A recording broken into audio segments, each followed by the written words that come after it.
Assalamualaikum warahmatullahi wabarakatuh.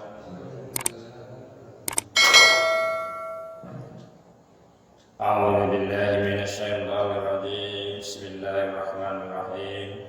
Asyhadu an la ilaha illallah wa asyhadu anna Muhammadar Rasulullah. Astaghfirullahaladzim. Astaghfirullahaladzim. Astaghfirullahaladzim. Alladzi la ilaha illa huwal hayyul qayyum wa atubu ilaih. Bapak Ibu yang dimuliakan Allah Subhanahu wa taala. A'udzu billahi minasyaitonir rajim. Bismillahirrahmanirrahim. Raditu billahi rabba wa bil islami dina wa bi Muhammadin nabiyya wa rasula. Rabbi zidni ilma warzuqni fahma. Amin ya rabbal alamin. Pada Bapak Ibu jemaah Masjid Al-Azhar yang kami hormati dan dimuliakan Allah Subhanahu wa taala.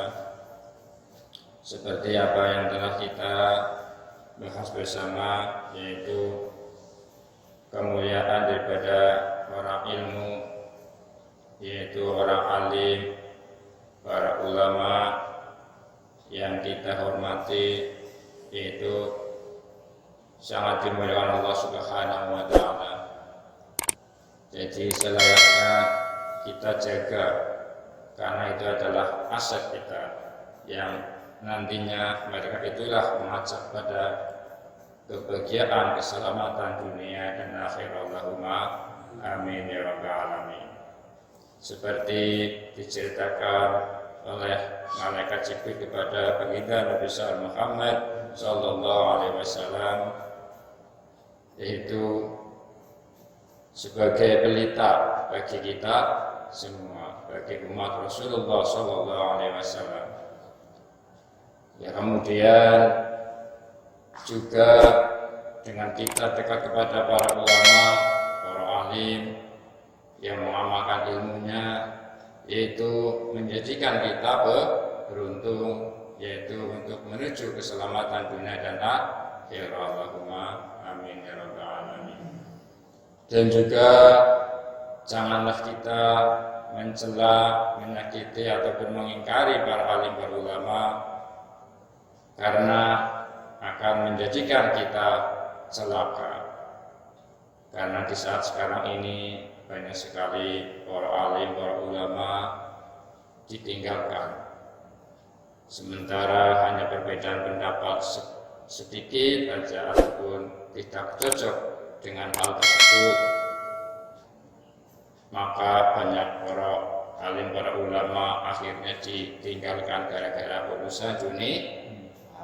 Kemudian banyak orang yang bukan ulama hanya karena kehormatan, kekayaan, keduniawan, akhirnya mereka itu dibanggakan.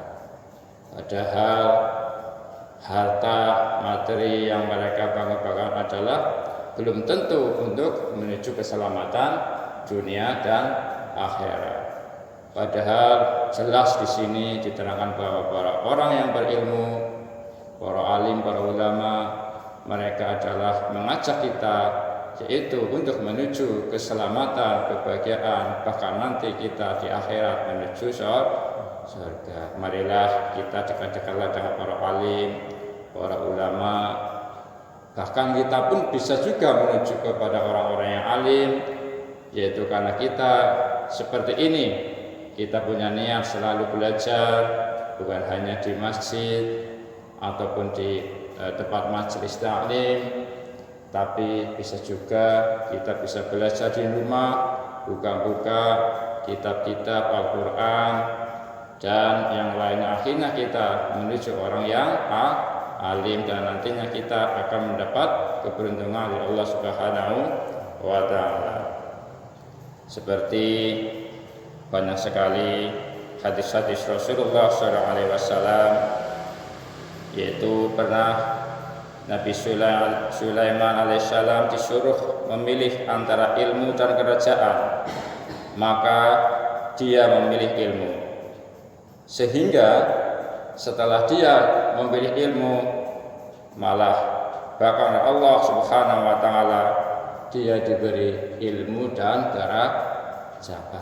Ini adalah bukti daripada kita kalau bersyukur kepada Allah akan ditambah nikmatnya, tapi apabila kita mengingkari nikmat Allah, sungguh siksa Allah akan pedih.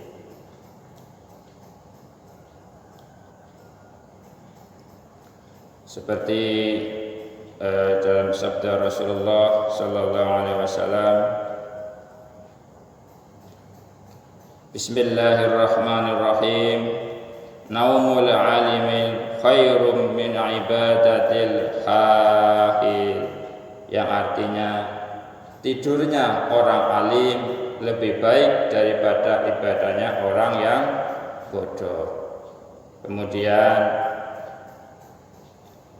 disebutkan juga oleh hadis Rasulullah SAW, man arada an yakhfadal ilma fa alaihi ayyukasima khamasa hisal awwala salatu laili walau rak'ataini wassaniyatu dawamul wudu wassasatul at-taqwa fis sarra wal ala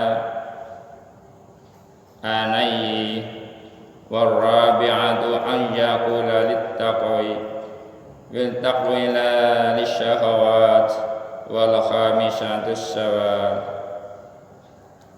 Kemudian juga bagaimana kita supaya untuk mudah mencari ilmu, yaitu di sini diajarkan barang siapa hendak menghafal ilmu maka hendak ia membiasakan 5 perkara. Pertama, sholat malam sekalipun 2 rakaat. Kedua, senantiasa berwudu. Ketiga, bertakwa dalam rahasia ataupun terang-terangan. Keempat, makan untuk memperoleh kekuatan, bukan untuk memenuhi syahwat. Dan kelima, bersiwak. Disebutkan mengenai kenapa orang berilmu tidurnya adalah lebih baik daripada ibadahnya orang yang bodoh, karena diriwayatkan oleh Nabi Muhammad SAW pada waktu baginda Nabi Muhammad SAW datang ke pintu masjid, maka dilihatlah setan berada di sisi pintu masjid itu. Maka berkatalah Nabi SAW, hai iblis, apakah yang kamu lakukan di sini?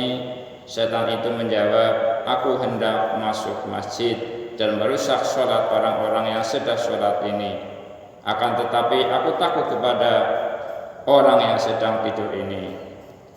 Hai iblis, kenapakah kamu tidak takut kepada orang yang sedang sholat itu, sedangkan dia tengah beribadah dan bermunajat dengan Tuhannya? Malah kamu takut kepada orang yang tidur ini, padahal dia tengah terlena. Setan menjawab, orang yang sholat itu bodoh sedang merusaknya lebih mudah. Akan tetapi orang yang tidur itu berilmu.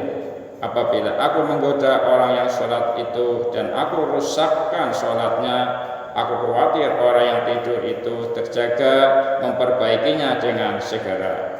Jadi di sini bisa disimpulkan bahwa orang yang alim adalah lebih ditakuti oleh setan. Maka kita dengan tahu dengan ilmu seperti ini, maka tidur kita pun ditakuti oleh setan kita, karena kita tahu bahwa setan menggoda kepada kita semua untuk mengajak kepada neraka sampai hari kiamat. Kita tahu, maka kitalah termasuk mudah-mudahan orang yang berilmu. Allahumma amin ya rabbal alamin. Wallahu a'lam bishawab.